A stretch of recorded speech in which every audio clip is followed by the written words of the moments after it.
ائتلاف احزاب شرق کردستان به مناسبت نوروز و سال نو کردی پیامی صادر کرد و در آن با شهدای ماه فوریه در کرمانشاه و ایلام و حملات موشکی اخیل جمهوری اسلامی ایران تجدید پیمان کرد.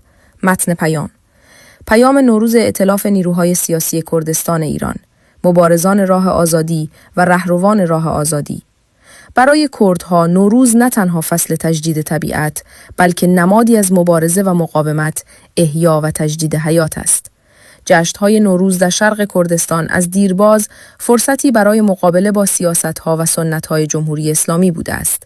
دستاوردهای جامعه مدنی در برگزاری جشن‌های نوروز مهم بوده است.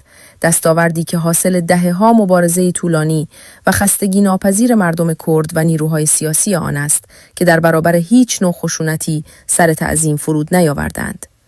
مردم مبارز کردستان، ما روزهای پایانی امسال را در حالی سپری می‌کنیم که جمهوری اسلامی ایران در حال دامن زدن به یک جنگ منطقه‌ای است.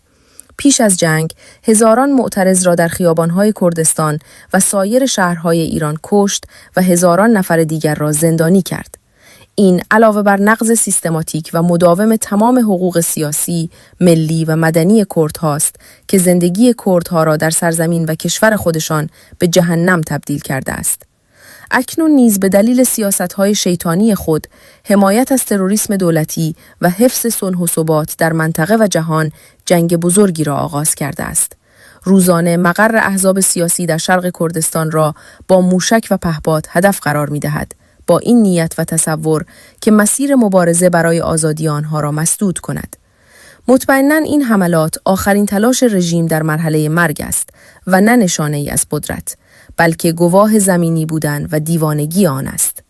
نوروز امسال نوید بخش پیروزی بزرگی برای مردم کرد است.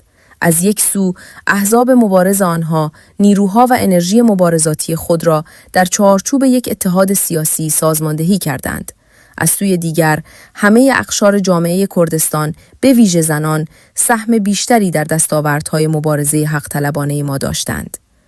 در آستانه نوروز بار دیگر به مردم کرد اطمینان می‌دهیم که نه موشک، نه تروریسم و نه هیچ نوع فشار سیاسی و امنیتی گام‌های ما را کند نخواهد کرد.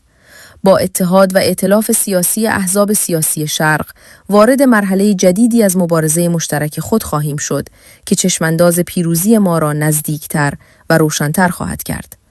ما نوروز و سال نو را به مردم کرد تبریک می‌گوییم و وفاداری خود را به شهدای کردستان، به ویژه شهدای اخیر قیام فوریه در کرمانشاه، ایلام و مناطق کردستان سفلی تجدید می‌کنیم. در نوروز امسال پیمان مبارزه و مقاومت خود را تجدید می‌کنیم. به دیدار خانواده‌های شهدا می‌رویم تا یاد و نام فرزندان دلیر کشورمان را گرامی بداریم و بر روحیه وحدت و همبستگی برای حرکت به سوی قله پیروزی تأکید می‌کنیم. ائتلاف نیروهای سیاسی کردستان ایران نوروز 1405 هجری قمری در برابر 2726 کرد.